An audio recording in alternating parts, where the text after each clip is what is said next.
Okay, आज अपने business level strategies का क्या कर रहे हैं, रिवीजन क्लास स्टार्ट कर रहे हैं। ठीक है, लेक्चर 1, लेक्चर 2, लेक्चर 3, लेक्चर 4, ये जो चारों के चारों लेक्चर्स अपने पढ़े हैं उसमें मैक्सिमम तो अपने बिजनेस लेवल स्ट्रेटेजीज को लर्न कर ही चुके हैं। लेकिन अगर फिर भी कुछ ऐसा पोर्शंस है, कुछ ऐसा अगर पोर्शंस है जो कि लर्न नहीं हुआ है, तो उसको अब लर्न कर लेते हैं। ठीक है, तो बिजनेस लेवल स्ट्रेटेजीज का अब देखो, ये चैप्टर ओवरव्यू पूरा का पूरा तुम लोग को समझ में आएगा। ये बिजनेस लेवल स्ट्रेटेजीज का ये चैप्टर ओवरव्यू देखो आप, पूरा का पूरा तुम लोग को समझ में आएगा कि इसमें टोटल भैया दो टॉपिक है।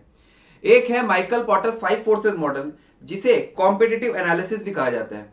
इसका हम लोग इंट्रोडक्शन समझे थे। इंट्रोडक्शन के बाद इसमें 5 फोर्सेस मॉडल में क्या होते हैं भैया, 5 कॉम्पिटिटिव प्रेशर्स होते हैं। 5 कॉम्पिटिटिव प्रेशर्स में वो 5 प्रेशर्स के नाम कौन कौन से थे भैया, तो नाम थे भैया bargaining power of supplier, bargaining power of buyer, उसके बाद threat of substitute, threat of new entrants और nature of rivalry in industry. और उससे रिलेटेड जो क्वेश्चन बुक में दिए हुए हैं वो ये हैं। इसके बाद हम लोग समझे थे बिजनेस लेवल स्ट्रेटेजीज, और बिजनेस लेवल स्ट्रेटेजीज का इंट्रोडक्शन पार्ट अपना पेंडिंग था।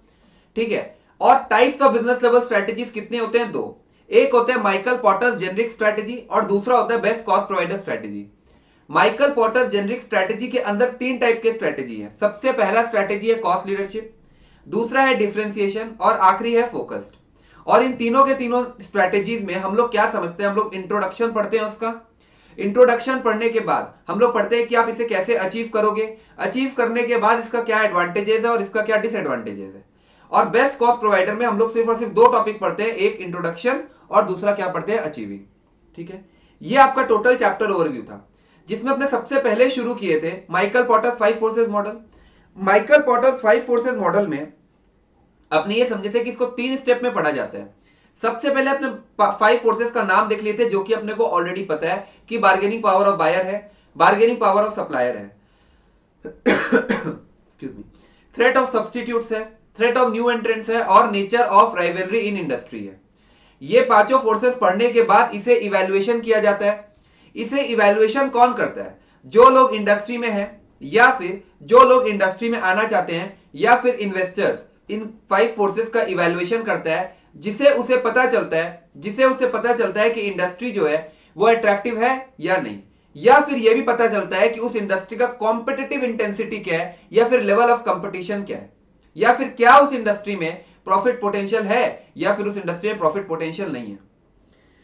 अब भैया ये बात आता है, तो अपने फर्स्ट स्टेप अपना नाम था, नाम के बाद अपने सेकंड स्टेप क्या था भैया, इवैल्यूएशन। अब इवैल्यूएशन 5 फोर्सेस का करते हैं, तो सबसे पहला फोर्स क्या था भैया, बार्गेनिंग पावर ऑफ सप्लायर्स। तो पहला क्वेश्चन क्या अराइज होता है कि अब अपने हर एक फोर्स का इवैल्यूएशन में घुसते हैं। सप्लायर्स क्या प्रेशर्स क्रिएट कर सकता है, एक सप्लायर जो है वो क्या प्रेशर्स क्रिएट कर सकता है, तो वो बोल सकता है कि प्रोड्यूसिंग इंडस्ट्री को बोल सकता है कि आप प्राइस को वो बोल सकता है कि हमको प्राइस थोड़ा ज्यादा दीजिए, मतलब वो प्राइस को बढ़ा सकता है। वो अपना जो क्वालिटी, जो वो इनपुट सप्लाई कर रहा था उसका क्वालिटी को गिरा सकता है और अवेलेबिलिटी को गिरा सकता है। वो price quality availability, price quality availability, ये जो वर्ड है ये 3 जगह यूज होता है। एक आपका बार्गेनिंग पावर ऑफ सप्लायर में यूज होता है, एक आपका बार्गेनिंग पावर ऑफ बायर में यूज होता है, और थ्रेट ऑफ सब्सटीट्यूट्स, 3 जगह इसका यूज होता है। मतलब इसका यूज अपने 3 टाइम्स करते हैं प्राइस क्वालिटी अवेलेबिलिटी का।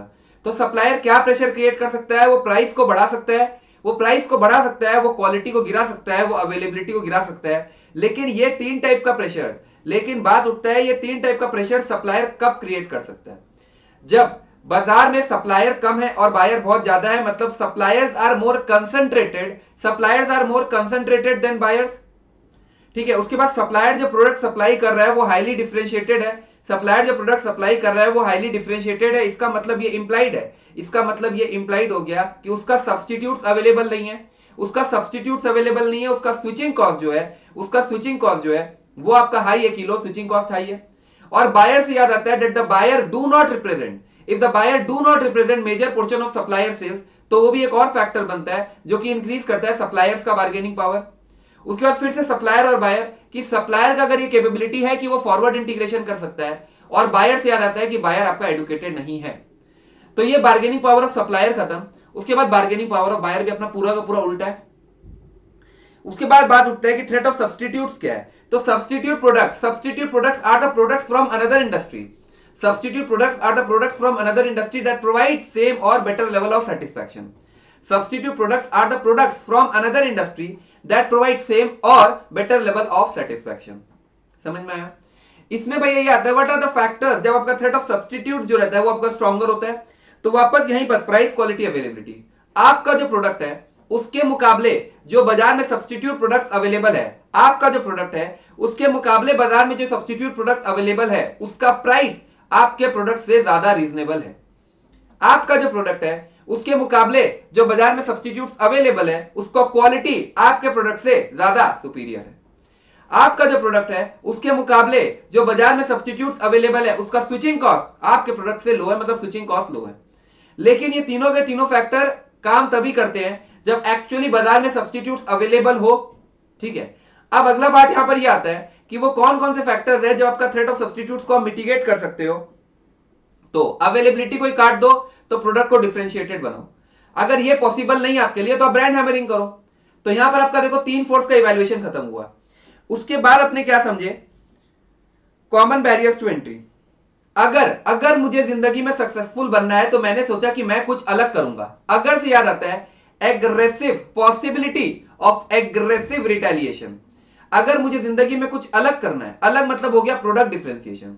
ठीक है, तो मैं ये सोचा प्रोडक्ट डिफरेंशिएशन से याद आता है स्विचिंग कॉस्ट हाई, तो मैं सोचा कि मैं क्या अलग करूं। तो मैं ये सोच रहा हूं कि मैं एक्सेस इकोनॉमिक्स पढ़ूंगा, मैं एक्सेस इकोनॉमिक्स पढ़ूंगा। तो एक्सेस से याद आता है एक्सेस टू डिस्ट्रीब्यूशन चैनल्स, और इकोनॉमिक्स से याद आता है इकोनॉमीज ऑफ स्केल। जब मैं एक्सेस इकोनॉमिक्स पढ़ लूंगा तो मुझे क्या मिलेगा, कैप। तो कैपिटल रिक्वायरमेंट्स एक और पॉइंट हो गया, और हमें यह बात पता है कि ह्यूज कैपिटल रिक्वायरमेंट दरकार होते हैं टू एस्टैब्लिश ब्रांड आइडेंटिटी। तो यहां पर कॉमन बैरियर्स टू एंट्री भी खत्म। उसके बाद व्हाट आर द फैक्टर्स जो कि इंटेंसिफाई करता है राइवलरी अमंग कंपेटिटर्स। कंपेटिटर से याद आता है नंबर ऑफ कंपेटिटर्स और industry leader. Number of competitors हो गया, इंडस्ट्री लीडर हो गया। फिर क्या, fix product slow exit. Fix product slow exit, industry का फिक्स्ड कॉस्ट बहुत ज्यादा हाई है, प्रोडक्ट जो है वो आपका डिफरेंशिएटेड नहीं होना चाहिए, इंडस्ट्री का ग्रोथ रेट स्लो है, और एग्जिट बैरियर जो है वो बहुत ज्यादा पावरफुल है। ठीक है, देखो हम तुमको एक बात बता रहे हैं, ये जो पॉटर्स 5 फोर्सेस बोले हम तुमको, तुम लोग अगर वॉइस रिकॉर्डिंग देखो, अगर हम बोले कितना टाइम हुआ इसमें, अपना 5 मिनट के अंदर ये पूरा का पूरा पॉटर्स 5 फोर्सेस डिवाइड हो गया। और इसमें अगर 1-2 पॉइंट और बता दे कि ये वेरी करता है फ्रॉम इंडस्ट्री टू इंडस्ट्री, ये वेरी करता है फ्रॉम पर्सन टू पर्सन, ये वेरी करता है फ्रॉम इंडस्ट्री टू इंडस्ट्री, ये वेरी करता है फ्रॉम पर्सन टू पर्सन। और ये बात भी इसमें पता है अपने को कि पॉटर्स 5 फोर्सेस का जो इवैल्यूएशन किया जाता है वो कभी भी इंडिविजुअली इवैल्यूएट नहीं किया जाता है, इसका कलेक्टिव स्ट्रेंथ को देखा जाता है। उसके बाद ये कोई गारंटीड सक्सेस फॉर्मूला नहीं है। आप पॉटर्स 5 फोर्सेस का इवैल्यूएशन अगर कर लिए और आपको अगर दिख रहा है कि इंडस्ट्री अट्रैक्टिव है, तो जरूरी नहीं है कि आप 100% उस इंडस्ट्री में प्रॉफिट कमा ही लोगे। बहुत कुछ आपके कोर कंपिटेंसी पर भी डिपेंड करता है, और कोर कंपिटेंसी अपने चैप्टर 2 में समझेंगे। ठीक है, अब देखो पॉटर्स 5, ये जो हम अभी तुम लोगों को बोले, ये लेक्चर 1 और लेक्चर 2 देखो अपना 5 से 7 मिनट में पूरा खत्म हो गया। क्लास में भी हम बहुत बार पॉटर्स 5 फोर्सेस बहुत बार रिवाइज करवाए हैं। उसके बाद तुम लोग इसको लिखा है, लिखने के बाद एक बार रफ में प्रैक्टिस किया है, रफ में प्रैक्टिस करने के बाद तुम लोग इसका वॉइस रिकॉर्डिंग किया है, और क्लास में इतना बार बोलने के बाद अब एक और बार हम फिर से बोल दिए हैं, हम एक और बार इसके बाद फिर से बोल देंगे, एक और बार हम पॉटर्स 5 फोर्सेस बोल दे रहे हैं। तो तुम लोग का अब तो दिमाग में रजिस्टर हो गया। तुम लोग हम बोल रहे 3 रिकॉर्डिंग करना है, एक लेक्चर 1 लेक्चर 2 का रिकॉर्डिंग किया, ये तुम्हारा रिकॉर्डिंग 1, ये हम बताए थे पिछले लेक्चर 4 में बताए थे। फिर रिकॉर्डिंग 2 तुम लोग क्या रहेगा, कॉस्ट लीडरशिप स्ट्रेटेजी का, और रिकॉर्डिंग 3 क्या रहेगा, बैलेंस अपना focus differentiation best cost provider का। ये टोटल रिकॉर्डिंग तुम लोग का 20 मिनट का रहेगा, जो कि हम तुम लोग को बता रहे, तुम लोग को अभी इसका ना वैल्यू समझ में नहीं आ रहा है। एक बार जो हम बोल रहे हैं, तुम लोग एक बात सोचो, हम तुम लोग को पढ़ा रहे हैं, ठीक है, पढ़ाने के बाद हम तुम लोग को लर्न करवा रहे हैं, कुछ तो दिमाग में गया होगा, लर्न किया ही होगा। उसके बाद तुम लोग उसका नोट्स बना रहे हैं और लिख रहे हैं। लिखने के बाद तुम लोग उसका वॉइस रिकॉर्डिंग कर रहे हैं। वॉइस रिकॉर्डिंग अपना लेक्चर 4 तक खत्म हो गया। वॉइस रिकॉर्डिंग के बाद तुम लोग फिर से रिवीजन क्लास कर रहे हैं। अब इसके बाद बताओ लर्न करना, अभी भी अगर तुम लोग लर्न नहीं कर रहे हैं, तो ये बात सोचो कि तुम लोग चाहता ही नहीं है तुम लोग लर्न करें।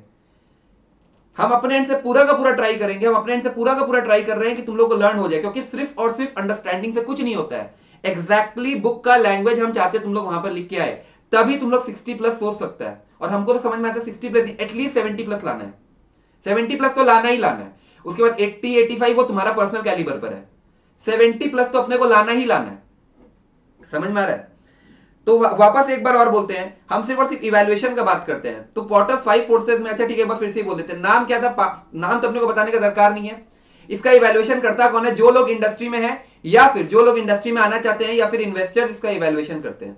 ठीक है, अब ये इवैल्यूएशन में सबसे पहला क्या? Bargaining power of supplier. तो सप्लायर क्या प्रेशर क्रिएट कर सकता है? तो प्राइस, क्वालिटी, अवेलेबिलिटी। सप्लायर बोल सकता है प्राइस को बढ़ाइए, क्वालिटी को गिराइए, क्वालिटी में गिरा सकता है और अवेलेबिलिटी को गिरा सकता है। लेकिन ये जो तीन टाइप का प्रेशर है, सप्लायर कब क्रिएट कर सकता है? जब बाजार में सप्लायर कम है, बायर बहुत ज्यादा है, मतलब suppliers are more concentrated than buyers. Supplier देखो हल्का सा स्पीड हो रहा है, हल्का सा स्पीड हो रहा है, क्योंकि बहुत बार रिपीट हो चुका है ये। सप्लायर जो प्रोडक्ट सप्लाई कर रहा है वो हाईली डिफरेंशिएटेड है, मतलब उसका सब्स्टिट्यूट बाजार में अवेलेबल नहीं है और उसका स्विचिंग कॉस्ट जो है वो बहुत ज्यादा हाई है। उसके बाद आपका क्या? बायर से याद आता है that the buyer do not represent major portion of supplier sales. फिर सप्लायर, बायर की सप्लायर का कैपेबिलिटी है कि वो फॉरवर्ड इंटीग्रेशन कर सकता है, और बायर से याद आता है कि बायर जो है वो एडुकेटेड या इन्फॉर्म नहीं है। ये पूरा का पूरा उल्टा हो गया अपना बार्गेनिंग पावर ऑफ बायर के रेस्पेक्ट में। थ्रेट ऑफ सब्स्टिट्यूट्स क्या होगा? Substitute products are the products from another industry that provide same or better level of satisfaction. ये क्या? What are the factors that increases the threat of substitute? What are the factors that increases the threat of substitute? तो price, quality, availability. Price, quality, availability. आपका जो product है उसके मुकाबले जो बाजार में सब्स्टिट्यूट्स अवेलेबल है उसका प्राइस आपके प्रोडक्ट से ज्यादा रीजनेबल है, उसका क्वालिटी आपके प्रोडक्ट से ज्यादा सुपीरियर है, और ये तीनों के तीनों फैक्टर तक, और स्विचिंग कॉस्ट जो है वो लो है। लेकिन ये तीनों फैक्टर काम तभी करते हैं जब एक्चुअली बाजार में सब्स्टिट्यूट्स अवेलेबल हो। इसे मिटिगेट कैसे किया जा सकता है? तो अवेलेबिलिटी को काटो। तो अवेलेबिलिटी को काटना मतलब ये हो गया कि आपका प्रोडक्ट को डिफरेंशिएटेड बना दो, और अगर आपके लिए प्रोडक्ट डिफरेंशिएटेड बनाना पॉसिबल नहीं है तो ब्रांड हैमरिंग करो। इसी तरीके से तुम लोग को रिकॉर्डिंग करना था, वॉइस रिकॉर्डिंग इसी तरीके से करना था। कॉमन बैरियर्स टू एंट्री क्या होगा? कॉमन बैरियर, और हम बता रहे हैं, हम तुम लोग को रिपीट एक बार फिर से एक चीज कर देते हैं। सीए का कोर्स डिफिकल्ट बिल्कुल भी नहीं है। सीए कोर्स बिल्कुल है, तुम लोग खुद सोचो, तुम लोग ईआईएसएम का बात छोड़ो, और भी बहुत सारे सब्जेक्ट्स हैं, बैलेंस 7 सब्जेक्ट्स है, और ईआईएसएम को भी ले लो। चलो आटो का आटो सब्जेक्ट्स में तुम लोग को बोल रहे हैं, अंडरस्टैंडिंग रिलेटेड कभी कोई प्रॉब्लम नहीं आएगा। अंडरस्टैंडिंग रिलेटेड कोई प्रॉब्लम नहीं आएगा। खेल सिर्फ एक होता है, यहां पर सिर्फ एक ही खेल है कि जितना तुम पढ़ रहे हैं, और डेफिनेटली तुम 100% कोर्स ही तुमको टीचर्स पढ़ाएंगे।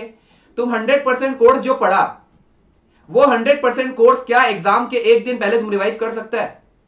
इसलिए हर एक, चाहे प्रैक्टिकल हो चाहे थियोरेटिकल सब्जेक्ट हो, चाहे प्रैक्टिकल सब्जेक्ट हो चाहे थियोरेटिकल सब्जेक्ट हो, हर एक सब्जेक्ट में प्रिपरेशन हमेशा ये सोचना कि अपना कंटेंट तुमको पूरा करना ही पड़ेगा। तुम कंटेंट को छोटा नहीं कर सकता, तुमको कंटेंट 100% पढ़ना है, लेकिन दिमाग में ये भी रखना है कि क्या मैं ये 100% कंटेंट, या क्या नहीं, किस तरीके से, क्या तो बोल ही नहीं सकते, किस तरीके से मैं ये 100% कंटेंट को एग्जाम के एक दिन पहले कंप्लीट कर लूं। अगर 100% कंटेंट तुम लोग पढ़ के जाता है तो हम तुम लोग को बोल सकते हैं कि कोई भी स्टूडेंट फेल नहीं हो सकता सीए में। अगर 100% कोर्स तुम आटो का आटो सब्जेक्ट का तुम लोग अगर पढ़ के जाता है तो कोई भी स्टूडेंट फेल नहीं हो सकता, फेल हो ही नहीं सकता वो। भैया आप कोई नया बात नहीं बताया, ये बात तुम लोग ऑलरेडी जानता है, ये तुम लोग भी जानते हैं वाला बात, ये कोई हम नया बात नहीं बता रहे। ये बात हमेशा दिमाग में रखना, हर एक सब्जेक्ट का from the very day first, day 1 से ये प्रिपरेशन दिमाग में रखो कि अगर समझ लो कि तुम लोग का 6-7 क्लास हो गया, कोई भी प्रैक्टिकल सब्जेक्ट का, अकाउंट्स का हो गया, या फिर तुम्हारा टैक्स का ही होगा, कोई भी हो गया, दिमाग में ये रखो कि यार ये अपने पढ़ तो रहे हैं। अब एक चैप्टर समझ लो तुम्हारा खत्म हो गया, फॉर एग्जांपल सैलरीज खत्म हो गया, फॉर एग्जांपल हाउस प्रॉपर्टी खत्म हो गया, टैक्स के समझ लो खत्म हो गया, तो वो जो पर्टिकुलर चैप्टर है, क्या एग्जाम के एक दिन पहले हाउस प्रॉपर्टी में मैं आधी पौन घंटा से ज्यादा देना एफोर्ड कर सकता हूं? नहीं। तुमको ये दिमाग में रखना पड़ेगा, एग्जाम के एक दिन पहले क्या मैं आधी पौन घंटा, 1 घंटा में हाउस प्रॉपर्टी खत्म करके मैं सैलरीज में मूव कर जाऊं? ये चीज दिमाग में तुम लोग को रखना पड़ेगा। सारा का सारा प्रिपरेशन एग्जाम के एक दिन के पहले के हिसाब से सोच के करना चाहिए, from the very day first. समझ में आया? अच्छा, कॉमन बैरियर्स टू एंट्री क्या होगा? अगर मुझे जिंदगी में सक्सेसफुल बनना है, मतलब पॉसिबिलिटी ऑफ एग्रेसिव रिटेलिएशन, तो मैंने ये सोचा कि मैं कुछ अलग करूंगा। अलग मतलब क्या हो गया? अलग मतलब हो गया प्रोडक्ट को डिफरेंशिएटेड बनाओ। इसका मतलब स्विचिंग कॉस्ट हाई हो गया, तो मैं सोच रहा हूं कि मैं क्या अलग करूं, तो मैं ये सोच रहा हूं कि मैं एक्सेस इकोनॉमिक्स पढ़ूंगा, मतलब एक्सेस टू डिस्ट्रीब्यूशन चैनल और इकोनॉमिक्स ऑफ स्केल। जब मैं एक्सेस इकोनॉमिक्स पढ़ लूंगा तो मुझे कैप मिलेगा, तो कैपिटल रिक्वायरमेंट्स, और अच्छा खासा कैपिटल रिक्वायरमेंट दरकार है in order to establish brand identity. उसके बाद क्या है? What are the factors that intensify rivalry among competitors? तो number of competitors, industry leader, ठीक है। फिक्स प्रोडक्ट, स्लो एग्जिट, मतलब इंडस्ट्री का फिक्स कॉस्ट हाई है, प्रोडक्ट जो है वो आपका डिफरेंशिएटेड नहीं होना चाहिए। इंडस्ट्री का फिक्स कॉस्ट हाई नहीं, फिक्स कॉस्ट हाई है, प्रोडक्ट जो है वो आपका डिफरेंशिएटेड नहीं होना चाहिए। इंडस्ट्री का जो ग्रोथ रेट है वो स्लो है, और एग्जिट से एग्जिट बैरियर बहुत ज्यादा पावरफुल है। यह आपका पोर्टर्स 5 फोर्सेस का कंप्लीट रिवीजन खत्म। इसके बाद अपने किस में मूव कर गए थे, बिजनेस लेवल स्ट्रेटेजीज का। बिजनेस लेवल स्ट्रेटेजीज के दो टाइप थे, एक थे माइकल पोर्टर जेनरिक स्ट्रेटेजीज और दूसरा क्या था, best cost provider strategy. Michael porter generic strategy में सबसे पहले अपने क्या समझे थे, कॉस्ट लीडरशिप और डिफरेंशिएशन। अब बात यह आता है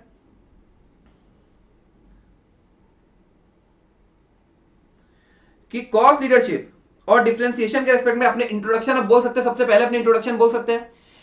कॉस्ट लीडरशिप का एम्फोसिस किस में था, एम्फोसिस था ऑन प्रोड्यूसिंग प्रोडक्ट, मतलब स्टैंडर्डाइज प्रोडक्ट्स को बनाने में उसका एम्फोसिस था। और यहां पर डिफरेंशिएशन में एम्फोसाइजेस किस चीज में करता है, वो यूनिक प्रोडक्ट बनाने में। यहां पर जो कंज्यूमर्स है, कॉस्ट लीडरशिप में जो कंज्यूमर्स रहेंगे वो आपके प्राइस सेंसिटिव रहेंगे, लेकिन डिफरेंशिएशन में जो रहेंगे वो आपके रिलेटिवली प्राइस इनसेंसिटिव रहेंगे। देखो, रिलेटिवली प्राइस इनसेंसिटिव, समझ में आया। उसके बाद तीसरा पॉइंट अपने बोले थे अपने बाद में करेंगे, तो ये दोनों का इंट्रोडक्शन अपने समझ लिए। इसके बाद अपने क्या किए थे कि आप कॉस्ट लीडरशिप को अचीव कैसे करोगे। कॉस्ट लीडरशिप को अचीव अगर आपको करना है तो सबसे पहला स्टेप क्या है भैया, सबसे पहला स्टेप है दूर भागो। दूर भागना मतलब भैया कि आप रेजिस्ट कीजिए डिफरेंशिएशन से टिल इट बिकम्स एसेंशियल। आप सबसे पहले क्या कीजिए, रेजिस्ट कीजिए डिफरेंशिएशन से टिल इट बिकम्स एसेंशियल। इसके बाद भैया रेक रॉक नहीं है, सोचा। सोच से याद आता है भैया that he forecasted the demand of the product और सर्विस प्रॉम्प्टली। लेकिन उस सोच को एग्जीक्यूशन में लाना पड़ेगा, उस सोच को आपको एग्जीक्यूशन में लाना पड़ेगा। तो सोच को एग्जीक्यूशन में लाने के लिए आपको क्या चाहिए, रिसोर्सेज। लेकिन आप पढ़ क्या रहे हो भैया, कॉस्ट लीडरशिप, मतलब आपको कॉस्ट को बचाना है, कॉस्ट को बचाना है, देयरफॉर आपको ऑप्टिमम यूटिलाइजेशन ऑफ रिसोर्सेज करना पड़ेगा। मैकडॉनल्ड्स सिर्फ बर्गर बनाता है, उससे भी कॉस्ट बचता है। मैकडॉनल्ड्स ह्यूज वॉल्यूम में बर्गर बनाता है, उससे भी कॉस्ट बचता है। मैकडॉनल्ड्स सिर्फ और सिर्फ जब बर्गर बनाता है तो हो गया standardization of products leads to low cost per unit, और ह्यूज वॉल्यूम में बर्गर बनाना मतलब हो गया economies of scale leads to low cost per unit. इसके बाद अब 5 पॉइंट खत्म हो गया। फिर छठा पॉइंट क्या था भैया, अल्टीमेटली कॉस्ट लीडरशिप में होता यही है that you are investing in cost saving techniques and try using advance technologies for smart working. Achieving खत्म हो गया।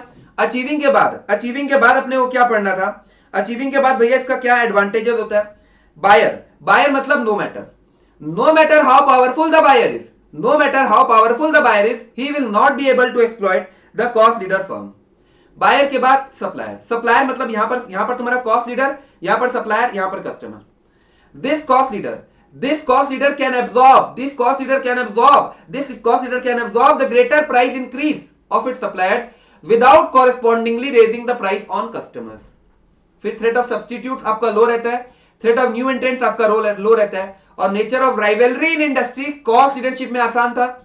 तो राइवलरी से क्या होगा, rivals are likely to avoid price war, ये आपका एडवांटेजेस भी खत्म हो गया। उसके बाद आपका क्या था भैया, उसके बाद आपका डिसएडवांटेजेस था। डिसएडवांटेजेस में हम तुम्हारे पास गए तो हमको पता था कि हमको कॉस्ट लीडर बनना है, तो एक पॉइंट हमको आता था।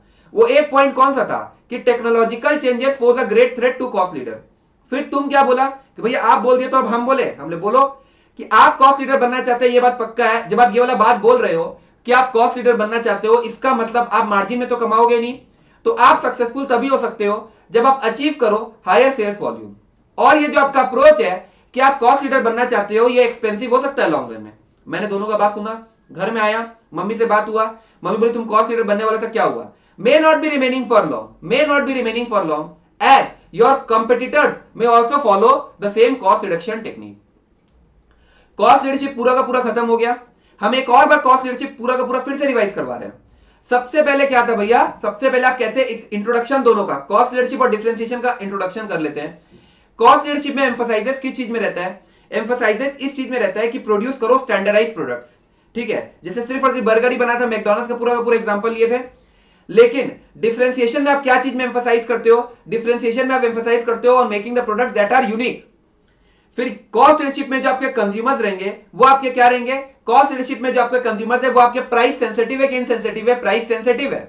प्राइस सेंसिटिव मतलब अगर आप 1 रुपया भी बढ़ाओगे तो आप 1 रुपया बढ़ाओगे तो आपका प्रोडक्ट छोड़कर, मतलब 1 रुपया तो कहना गलत ही हो जाएगा, थोड़ा भी दाम आप बढ़ाओगे अपने प्रोडक्ट का, कस्टमर्स आपको छोड़कर किसी और के पास चले जाएंगे, ठीक है। और डिफरेंशिएशन में कंज्यूमर जो रहेंगे वो आपके रिलेटिवली प्राइस इनसेंसिटिव रहेंगे, ठीक है। तो अब आपका कॉस्ट लीडरशिप में आप क्या बोल रहे हो, कॉस्ट लीडरशिप में हम ये वाला बात बोल रहे हो आप इसे कैसे अचीव करोगे। अचीव करना मतलब रेक रॉक नहीं है, सोच से पहले क्या था, रेजिस्टेंस, दूर भागो डिफरेंशिएशन से, तो resistance to differentiation till it becomes essential. उसके बाद रे क्रॉक ने ये सोचा, रे क्रॉक ने ये सोचा मतलब हो गया forecast the demand of the product और सर्विस प्रॉम्प्टली। लेकिन क्या केवल सोचने से होता है? उस सोच को एग्जीक्यूशन में लाने के लिए आपको चाहिए रिसोर्सेस। और आप पढ़ क्या रहे हो भैया? कॉस्ट लीडरशिप मतलब आपको रिसोर्सेस को ऑप्टिमली यूटिलाइज करना पड़ेगा। उसके बाद क्या? सिर्फ बर्गर बनाना। सिर्फ बर्गर बनाना मतलब क्या हो गया भैया? Standardization of product leads to low cost per unit. उसके बाद ह्यूज वॉल्यूम में बर्गर बनाना मतलब हो गया भैया economies of scale leads to low cost per unit. और अल्टीमेटली आप कर क्या रहे हो भैया? You are investing in cost saving techniques, you are investing in cost saving techniques and try using advance technologies for smart working. Cost leadership खत्म। Cost leadership के बाद आपका क्या आता है भैया? इसका एडवांटेज क्या है? बायर। बायर मतलब no matter, no matter how powerful the buyer is, no matter how power. अब देखो तुम लोग को ये बात समझ में आने लग जाएगा। बायर मतलब नो मैटर बोलती लाइन अपने आप बनेगा। No matter how powerful the buyer is he will not be able to exploit the cost leader firm. Supplier. Supplier से मतलब क्या हो गया? यहां पर कॉस्ट लीडर, यहां पर सप्लायर, यहां पर customer. This cost leader can absorb the greater price increase of its suppliers without correspondingly raising the price on its customers. Threat of substitutes ठीक है, लो रहेगा। थ्रेट ऑफ न्यू एंट्रेंट्स आपका लो रहेगा। और नेचर ऑफ राइवलरी क्या होगा? Rivals are likely to avoid price war. ठीक है। इसके बाद आपका क्या है भैया? डिसएडवांटेजेस। डिसएडवांटेजेस क्या है भैया? देखिए हम यहां पर है, हम तुम्हारे पास गए तो मुझे कॉस्ट लीडर बनना था, तो मुझे ये बात पता है technological changes pose a great threat to the cost leader. ये पहला बात खत्म। इसके तुम लोग बोला भैया आपका बोलना खत्म हो गया, तो हम बोले बोलो। बोलते देखिए आप कॉस्ट लीडर बनना चाहते हैं, ये बहुत अच्छा बात है, लेकिन कॉस्ट लीडर में आपको ये बात पता होना चाहिए कि आप मार्जिन में तो कमाओगे नहीं। तो आप सक्सेसफुल तभी हो सकते हो जब आप अचीव कर सको हायर सेल्स वॉल्यूम। ठीक है। दूसरा बात, ये जो आपका अप्रोच है कि आप कॉस्ट लीडर बनना चाहते हो, ये एक्सपेंसिव हो सकता है लॉन्ग रन में। हम बोले ठीक है, ये वाला बात भी ठीक है। उसके बाद अपने क्या बोल रहे थे? उसके बाद तुम लोग मेरा बात तुम लोग सुना, तुम्हारा बात हम सुने, हम घर में आए, मम्मी मेरे से पूछी तुम कॉस्ट लीडर बनना चाहते हैं? हम बोले नहीं। इसका मतलब क्या हो गया? May not be remaining for long as your competitors may also follow the same cost reduction technique. ये आपका पॉटर्स 5 फोर्सेस और कॉस्ट लीडरशिप पूरा का पूरा खत्म हो गया। ठीक है। इसके बाद अपने किस में मूव कर गए थे? इसके बाद अपना अगला स्ट्रेटेजी था माइकल पॉटर्स जेनरिक स्ट्रेटेजी, जो कि था भैया आपका डिफरेंशिएशन।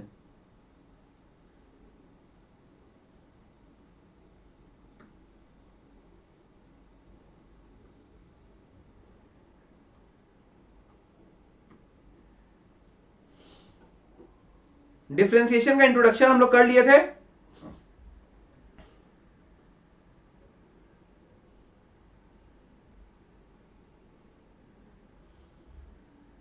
डिफरेंशिएशन में सबसे पहले हम लोग क्या पढ़े थे? एडवांटेजेस पढ़े थे। एडवांटेजेस में क्या था? Nature of rivalry in industry. जैसे कॉस्ट लीडरशिप में तो nature of rivalry in industry कितना आसान था कि rivals are likely to avoid price war. यहां पर क्या है? नेचर ऑफ राइवलरी में वर्ड याद क्या रखना है? Brand loyalty.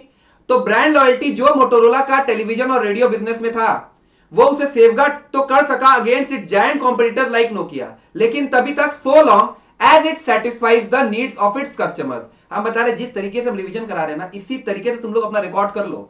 हम फिर से बोले वॉइस रिकॉर्डिंग कर लो, एक बार का मेहनत है। तुम लोग सोचो एक बात को, जब अपने चैप्टर कर रहे हैं, हम पूरा एफर्ट दे रहे कि तुम लोग क्लास में लर्न कर लो, क्लास में लर्न कर लो, क्लास में लर्न कर लो, तो तुम लोग घर में लर्न करने का दरकार नहीं पड़ रहा है।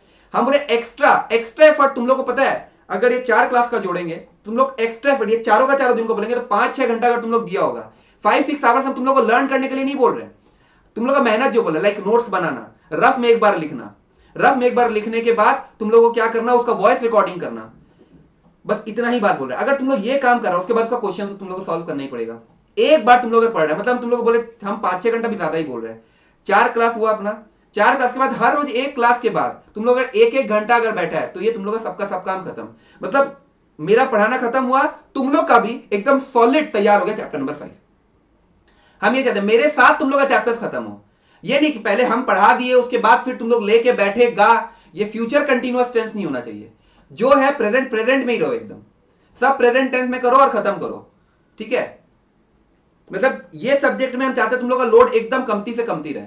बाकी सब्जेक्ट में लोड लेना है तो उसमें तुम लोग ले लो, लेकिन इसमें हम चाहते हैं पूरा का पूरा लोड तुम लोग मेरे पे दे दो। हम बता रहे हैं मैक्सिमम से मैक्सिमम चीज हम तुम लोग करवा देंगे, लेकिन बस तुम लोग मेरा बात खाली मानते चले जाओ। समझ में आ गया? Nature of rivalry. और हम बता रहे हैं हैंड रिटन नोट्स, अपना हाथ से लिखा हुआ नोट से पढ़ने का मजा कुछ अलग ही होता है। बुक तो अपने दे ही रहे हैं, लेकिन उसके बाद भी हम बोले बुक को देखो और उसके साथ साथ नोट बनाओ। किसी को अगर लग रहा है नहीं वो टाइम वेस्टेज है, तो तुम्हारा कॉल है वो, लेकिन हम एक बात बोले, मेरे हिसाब से यही होना चाहिए कि हम जैसे जैसे बोल रहे हैं, अपने बुक देख रहे हैं, बुक के बाद उसका नोट बना चले, क्योंकि और कंप्रेस हो रहा है, वो और कंप्रेस हो रहा है। जैसे कि अपना ये चैप्टर नंबर 5 देखो 11-12 पेज का है, कंटेंट 11-12 पेज का है, अपने कॉपी में उसका कितना पेज का हो गया, 6 पेज। तो 11-12 पेज पढ़ना है कि 6 पेज पढ़ना है भैया? 6 पेज पढ़ना है। समझ में आ रहा है? यही चीज हम बताने का चेष्टा कर रहे हैं। नेचर ऑफ राइवलरी के बाद threat of new entrants tend to avoid this strategy. New entrant tend to avoid this strategy, but उसका रीजन क्या है? New entrant tend to avoid this strategy as because it is tough for them to provide a similar product at a comparable price. उसके बाद आपका क्या? Threat of substitute. Differentiated product का ही substitute बाजार में अवेलेबल नहीं होता है, बट यहां पर तो ऐसा डिफरेंशिएटेड प्रोडक्ट था नोकिया का जो कि एंजॉय करता है हाई ब्रांड वैल्यू, जो कि एंजॉय करता है कस्टमर लॉयल्टी, तो definitely it can't be replaced by substituted products. फिर bargaining power of buyer. Buyer का तो काम है नेगोशिएशन करना, लेकिन यहां पर बायर नेगोशिएट नहीं करेगा। Buyer do not negotiate for price as there are fewer options available in the market. फिर सप्लायर में मतलब कॉस्ट लीडर की जगह यहां पर डिफरेंशिएटर आ गया, यहां पर सप्लायर, यहां पर कस्टमर। लेकिन अब की बार यहां से जाना है, अब की बार कस्टमर से जाना है। This supplier, this differentiator can charge a premium price from its customers. This differentiator can charge a premium price from its customers. ये डिफरेंशिएटर देखो, because differentiator can charge a premium price from its customers, therefore this differentiator can absorb the higher cost of suppliers. Because this differentiator can charge a premium price from its customers, therefore this differentiator can absorb the higher cost of suppliers. यहां आपका advantages खत्म हो गया। Advantages के बाद आपका क्या पढ़े थे भैया? आप एडवांटेजेस के बाद हमने पढ़े थे डिसएडवांटेजेस, और डिसएडवांटेजेस से हम लोग निकाले थे कि आप इसे कैसे अचीव करोगे। डिसएडवांटेजेस में नोकिया का हार्डवेयर शेल्फ लाइफ रहता है, हर एक यूनिकनेस का एक शेल्फ लाइफ होता है। In long run uniqueness is difficult to sustain. Nokia जब सारी के सारी दुनिया गूगल एंड्रॉइड में थी, एप्पल आईओएस में थी, नोकिया किसको ले, कौन सा ऑपरेटिंग सिस्टम था? सिम्बियन। आप कुछ अलग दे रहे हो, ये ठीक है, but differentiation fails to work if it do not get valued by your customers. यहां पर एक वर्ड क्या याद रखना है? Offering utility. ऑफरिंग यूटिलिटी क्या है भैया? ये आपका अचीविंग से जुड़ेगा। इसके बाद आपका क्या है? आप कुछ अलग दे रहे हो, आप उसके लिए ज्यादा प्राइस चार्ज कर रहे हो, बहुत अच्छा बात है, but charging too high a price, आप इतना भी ज्यादा चार्ज मत करो कि कस्टमर आपको छोड़कर किसी और का स्विच ऑफ कर जाए, कि वो स्विच कर जाए अनदर ऑल्टरनेटिव में। ठीक है, अब यहां पर क्या है देखो, differentiation fails to work if it do not get valued by your customers में अपने क्या पढ़ते हैं? Offering utility. तो ऑफरिंग आपको क्या करना पड़ेगा? आप कैसे अचीव करोगे डिफरेंशिएशन स्ट्रेटेजी को? आप कैसे अचीव करोगे? तो आपका प्रोडक्ट जो होना चाहिए वो should provide utility, should offer utility to customers।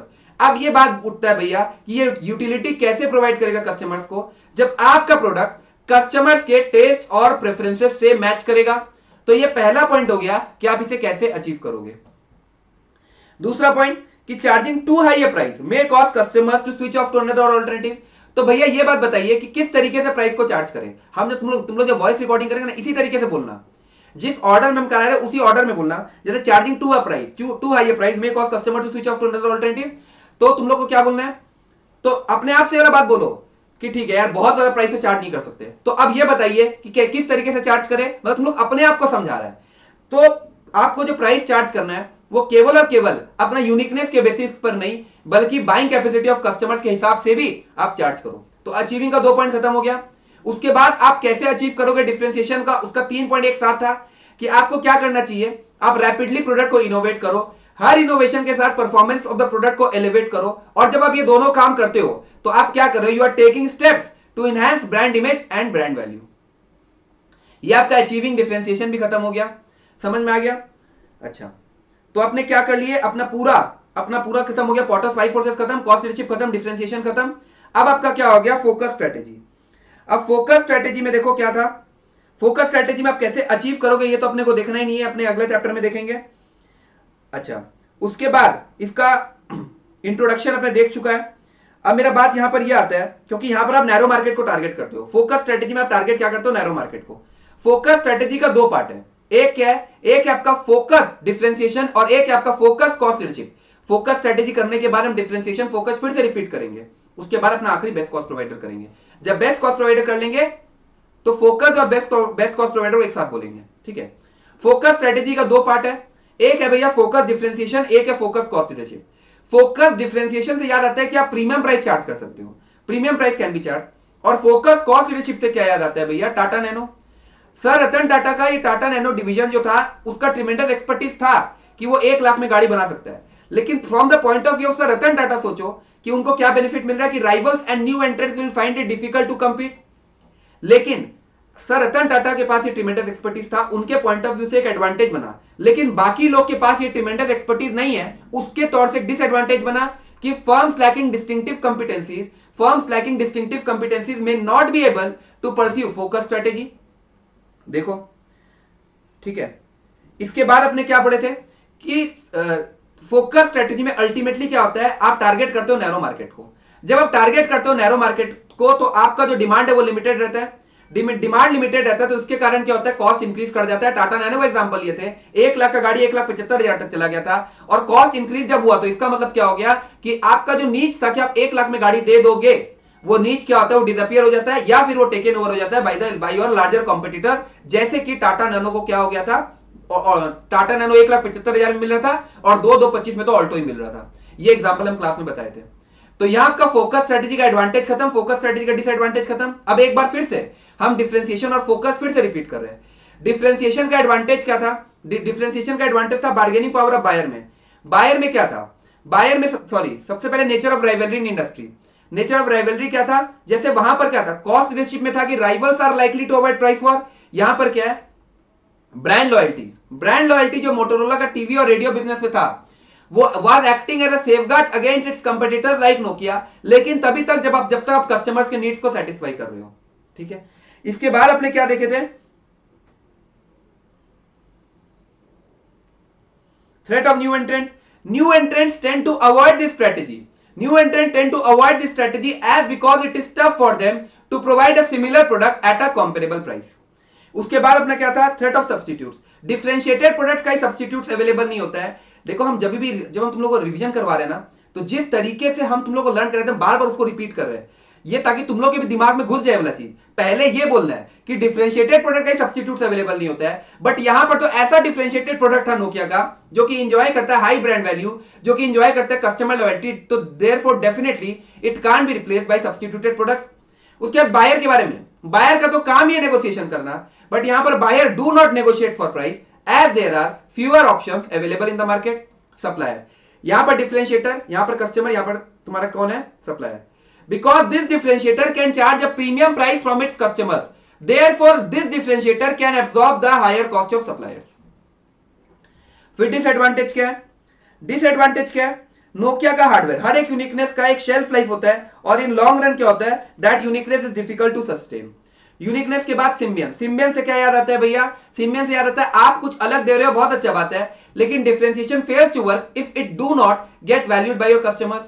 उसके बाद था जनरल पॉइंट। जनरल पॉइंट क्या बोलता है, आप डिफरेंशिएटेड प्रोडक्ट दे रहे हो, बहुत अच्छा बात है, लेकिन आप इतना भी ज्यादा प्राइस मत चार्ज करो। आप प्राइस थोड़ा ज्यादा चार्ज करो, ठीक है, लेकिन इतना भी ज्यादा चार्ज मत करो कि कस्टमर आपको छोड़कर किसी और के पास चले जाए। तो इन दोनों पॉइंट से क्या पॉइंट बना, सबसे पहला वाला पॉइंट से बना था ऑफरिंग यूटिलिटी।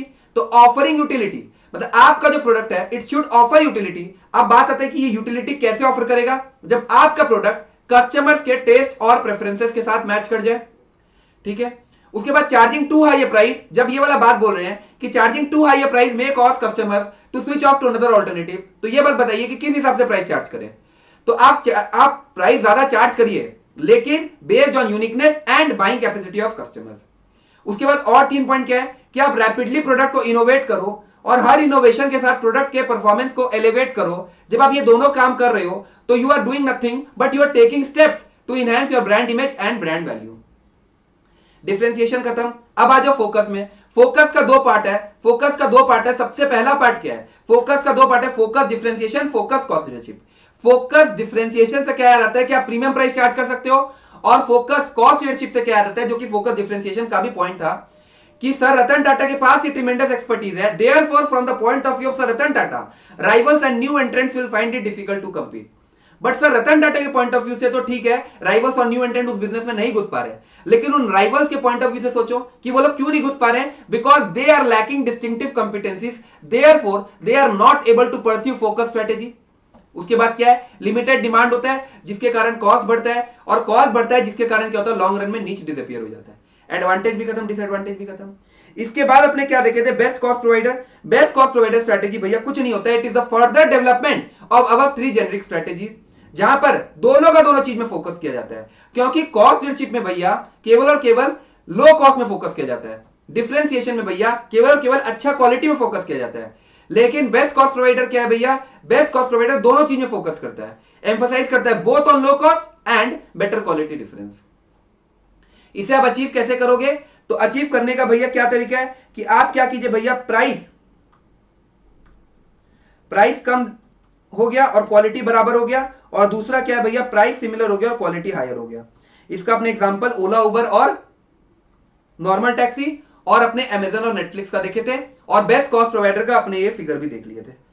यहां पर अपना पूरा का पूरा क्या हो गया, खत्म हो गया। ठीक है, देखो अपने कितना देर लगा, अपना 35 मिनट में पूरा का पूरा चैप्टर रिवीजन हो गया। अब तुम लोग को क्या करना है, हालांकि अगर तुम लोग सुन ही लिया होगा, लाइक तुम लोग का 4 क्लास तुम लोग सुना है, इसके बाद रिवीजन क्लास भी सुन लिया है, अपना अगर रिकॉर्डिंग भी कर लिया है, अपना नोट्स भी बना लिया है, इसके बाद और अब पढ़ने का दरकार नहीं पड़ेगा इसको। अब जितना हम पढ़ाए हैं इसमें अगर मेरे साथ है तो अब इस चैप्टर को पढ़ने का दरकार नहीं पड़ेगा। हम बताएंगे कब पढ़ना है। देखो टोटल एसएम में तुम लोग का 8 चैप्टर है, ये बात तुम लोग को पता है, तुम लोग का 8 चैप्टर है। प्रॉब्लम अभी नहीं आता है क्योंकि अभी तो अपना कोर्स शुरू हुआ है। तो फर्स्ट चैप्टर में क्या होता है, फर्स्ट चैप्टर में तुम लोग बहुत एनर्जेटिक रहता है, तुम लोग का एंथुजियाज्म, एक्साइटमेंट बहुत ज्यादा रहता है। धीरे धीरे जैसे जैसे जैसे जैसे ये कोर्स बढ़ने लगता है, तुम लोग का एनर्जी लेवल डाउन होने लग जाता है, मतलब तुम लोग का बैटरी क्या होता है, फिर कम होने लग जाता है। वो एंथुजियाज्म जो पहले था वो अब नहीं रहता है, जो एक्साइटमेंट पहले था वो अब नहीं रहता है। इसका एक तरीका होता है, इस एक्साइटमेंट को लास्ट तक बरकरार रखने का एक तरीका होता है। तोड़ तोड़ के पढ़ो। जैसे अभी अपने क्या किया, लेक्चर चैप्टर नंबर 5 खत्म कर लिए, इसके बाद चैप्टर नंबर 4 खत्म कर लेंगे। 2 चैप्टर खत्म हो गया। जब 2 चैप्टर एक बार खत्म हो गया, चैप्टर 4 और चैप्टर 5 तुम लोग साथ में रखो कि हाँ ठीक है भैया 2 चैप्टर कम से कम एसएम का हम लोग साथ में पढ़ेंगे। चैप्टर 4 चैप्टर 5 के बाद जैसे ही आगे हम और चैप्टर में घुसेंगे, फिर चैप्टर 4-5 को छोड़ दो, फिर चैप्टर 4-5 को एकदम माथा ही मत लगाओ। इसके बाद तुम समझो, फॉर एग्जाम्पल हम बोल रहे हैं, हम चैप्टर नंबर 3 करवा देते हैं और चैप्टर नंबर 1 करवा देते हैं। फिर जब ये चैप्टर 3 और चैप्टर 1 को एक साथ में पढ़ो, तुम लोग चैप्टर 4 चैप्टर 5 खत्म कर लिया, उसके बाद माथा ही मत लगाओ, फिर चैप्टर 3 और चैप्टर 1 को पहले खत्म करो। अब जब 4 चैप्टर खत्म हो गया तो तुमको पता है मेरा 50% कोर्स क्या हो चुका है, खत्म हो चुका है। 50% कोर्स ऑफ एसएम खत्म हो चुका है क्योंकि 8 चैप्टर है। तो अब तुम लोग क्या करो, एक साथ ये चारों का चारों चैप्टर को पढ़ लो। एक दिन लेके बैठो और हम बता रहे हैं चारों का चारों चैप्टर जब हम करवा देंगे ना चारों का चारों चैप्टर, तब तुम लोग को ऑल 4 चैप्टर्स करने में हार्डली तुम लोग को देना पड़ेगा 3 से 4 घंटा, इतना देना ही पड़ेगा। 3 से 4 घंटा के अंदर ये पूरा का पूरा चैप्टर तुम लोग का खत्म हो जाएगा। अब जब ये चारों का चारों चैप्टर खत्म हो गया, ये चारों का चारों चैप्टर जब खत्म हो गया, तो अब बैलेंस तुम लोग का और 4 चैप्टर बचा है, और 4 चैप्टर बचा है। इसको तुम लोग क्या करो, वापस से 2 का अब तुम लोग क्या करो, अगला दो चैप्टर का एक और ब्लॉक बनाओ, उसके बाद एक चैप्टर का एक और ब्लॉक बनाओ, उसके बाद एक चैप्टर का एक और ब्लॉक बनाओ। मतलब अपने क्या करें, टोटल 8 चैप्टर्स को किस तरीके से पढ़ना है, पहला 2 चैप्टर का ब्लॉक बनाए, फिर 2 चैप्टर का ब्लॉक बनाए। जब ये 4 चैप्टर खत्म हो गया तो एक साथ क्या करो, ये चारों का चारों चैप्टर को एक दिन में सलटाओ। जिस दिन भी लेके बैठा ट्राई करो कि 5th चैप्टर शुरू होने से पहले ये चारों का चारों चैप्टर को तुम लोग सलटा दिया। इसके बाद अब 4 चैप्टर और बचा है, तो 2 चैप्टर का एक और ब्लॉक बना लो। जब ये 2 चैप्टर खत्म हो गया तो अब तुम लोग एक साथ टोटल 6 चैप्टर्स करो, एक दिन में करो टोटल 6 चैप्टर्स खत्म। इसके बाद तुम लोग क्या करना पड़ेगा, अब होता है असली खेल शुरू। अब होता है एक चैप्टर और एक चैप्टर बचा हुआ है। जब ये एक चैप्टर खत्म हुआ तब तुम लोग करो टोटल 7 चैप्टर्स एक साथ। और जब तुम लोग यहां पर पहुंच जाएगा ना, तो आखिरी चैप्टर जब तुम लोग करेगा तो टोटल 8 चैप्टर तुम लोग अपने आप मन करेगा पूरा पूरा कोर्स एक बार घुमा लेते हैं। पढ़ने का तरीका होता है ये। तुम सोचेगा कि नहीं हम पहले पूरा पूरा कोर्स भैया को करा दें तो फिर हम एक साथ बैठेंगे, तो तुम लोग का दिमाग क्या बोलेगा पता है, यार 8 चैप्टर बचा हुआ है, इसलिए इसको तोड़ तोड़ के पढ़ो। हम ईआईएस का भी बता ही नहीं रहे, हम सिर्फ और सिर्फ एसएम का बता रहे हैं। ईआईएस में भी हम तुम लोग को बताएंगे, थोड़ा वो ईआईएस के टाइम में समझाएंगे। तो इस तरीके से अगर तुम लोग करेगा, तो तुम लोग को अपने आप एसएम एकदम कंट्रोल में दिखने लग जाएगा। और हम तुम लोग को बताएंगे कि एग्जाम के दिन तुम लोग के साथ क्या होने वाला है, एसएम और ईआईएस में पर्टिकुलरली, कि किस हिसाब से तुम लोग को पढ़ना है और क्या तुम लोग के साथ होगा, ये हम तुम लोग को पहले ही बता देंगे। तुम लोग इस तरीके से ब्लॉग बना बना के पढ़ो। 2 2 2 1 1, 2 2 4, फिर 2 6, उसके बाद 1 7, फिर एक और 8। देख लो 2 2 4, फिर 2 6, फिर 1 7, फिर 1 8। इस तरीके से ब्लॉक बना के पढ़ते चले जाओ, एकदम बता रहे आराम से सब्जेक्ट बनेगा। और हर एक चैप्टर में जितना मेहनत हम करने बोल रहे हैं उतना मेहनत करना पड़ेगा। ठीक है, चलो आज का अपने यही खत्म होता है। अब अपने अगला चैप्टर क्या शुरू करेंगे, कॉर्पोरेट लेवल स्ट्रैटेजीज। जब अपने कॉर्पोरेट लेवल स्ट्रैटेजी शुरू कर देंगे उस वक्त तुम लोग बिजनेस लेवल स्ट्रैटेजीज को देखेगा भी नहीं। कॉर्पोरेट लेवल स्ट्रैटेजीज पूरा का पूरा खत्म हुआ, उसके बाद कॉर्पोरेट और बिजनेस लेवल स्ट्रैटेजीज को लेके बैठेगा। फिर जब कॉर्पोरेट, हम वही चीज बोल रहे हैं, अगला चैप्टर जब शुरू हो चुका है तो बिजनेस लेवल स्ट्रैटेजी में तुम लोग अगर मेहनत कर चुका तो हम बता रहे और करने का दरकार भी नहीं, अभी वो बाद में देखा जाएगा। अब कॉर्पोरेट लेवल स्ट्रैटेजी शुरू होगा, उसके बाद जब पूरा का पूरा कॉर्पोरेट लेवल स्ट्रैटेजीज खत्म हो गया चैप्टर, फिर कॉर्पोरेट लेवल स्ट्रैटेजी और बिजनेस लेवल स्ट्रैटेजी को साथ में लेकर बैठेगा, और वो भी एक ही दिन में। ये बात समझ में आया? ठीक है, अपने क्या करेंगे, अब अगला क्लास कॉर्पोरेट लेवल स्ट्रैटेजी शुरू करते हैं। ठीक है, आज के लिए टाटा बाय बाय।